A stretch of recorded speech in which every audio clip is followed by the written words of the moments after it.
Hello viewers Yusuf আপডেটৰ নতুন এটা ইনফৰমেটিভ তথা গুৰুত্বপূৰ্ণ টপিকৰ ভিডিঅ' লৈ আপোনালোকক মই পুনৰ এবাৰ স্বাগতম জনাইছোঁ। চাওক মই আজি আপোনালোকৰ লগত পুনৰ কথা পাতিবলৈ আহিছোঁ নতুন এটা টপিকত।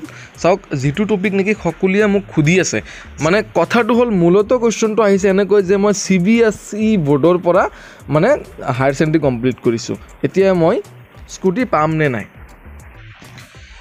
এতিয়া কথাটো হ'ল যিসকল ছাত্ৰ ছাত্ৰীয়ে CBSE বোৰ্ডৰ পৰা হায়াৰ ছেকেণ্ডাৰী কমপ্লিট কৰিছে আৰু ছাত্ৰীসকলে 60% আৰু ছাত্ৰসকলে 75% এণ্ড এবভ স্ক'ৰ লাভ কৰিছে, ঠিক আছে।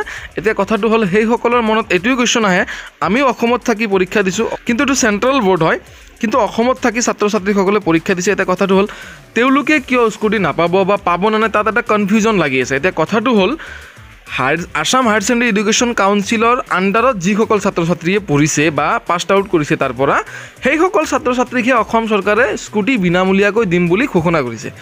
এতিয়া কথাটো হ'ল যিসকলে নেকি CBSE বোৰ্ডৰ পৰা হায়াৰ ছেকেণ্ডাৰী পাছ আউট কৰিলে তেওঁলোকে কিন্তু AHSECৰ আণ্ডাৰত আহি নপৰে, সেইকাৰণে তেওঁলোকে কিন্তু স্কুটি পাবলৈ সক্ষম নহয়। মই ক্লিয়াৰিফিকেশ্যন দিছোঁ, তাৰ পিছতো যদি আপোনালোকৰ আৰু জানিবলগীয়া থাকে মই ইয়াৰ ওপৰত আৰু এটা ভিডিঅ' বনাইছোঁ। প্ৰাইভেট ইনষ্টিটিউশ্যনৰ ছাত্ৰ ছাত্ৰীসকলে স্কুটি পাব, কেনেকৈ পাব, কি কি ক্ৰাইটেৰিয়া ফ'ল' আপ কৰিলে পাব, তাৰ ওপৰত মই এটা অলৰেডি ভিডিঅ' বনোৱা আছে। মই ভিডিঅ'টোৰ লিংক ডেছক্ৰিপশ্যনৰ একেবাৰে ওপৰত দি ৰাখিম, সেইটো ভিডিঅ' আপুনি চাই ল'ব। আশা কৰোঁ সেই ভিডিঅ'টো চালে আপোনাৰ ডাউট আৰু ভালকৈ ক্লিয়াৰ হ'ব, আপুনি কিয় স্কুটি নাপায় বা কিয় স্কুটি পাব, কেনেকৈ আপুনি কোনটো কণ্ডিশ্যনত পৰিলে স্কুটি পাব, গোটেইখিনি কথা তাত কোৱা আছে।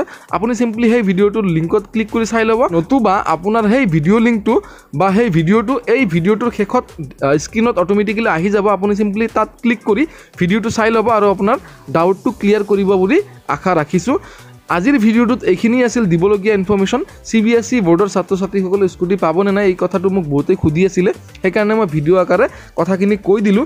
যদি ভিডিঅ'টো চাই আপোনাৰ ভাল লাগিল, ভিডিঅ'টোত এটা লাইক দিবলৈ নাপাহৰিব। লগতে চেনেলটোত যদি আপুনি নতুনকৈ আজি ভিজিট কৰিছে, অনুগ্ৰহ কৰি চেনেলটো এতিয়াই ৰঙা বাটনত ক্লিক কৰি ছাবস্ক্ৰাইব কৰি ৰাখিব বুলি আশা ৰাখি আজিৰ ভিডিঅ'টোৰ পৰা বিদায় লৈছোঁ। জয় অসম, বাই বাই।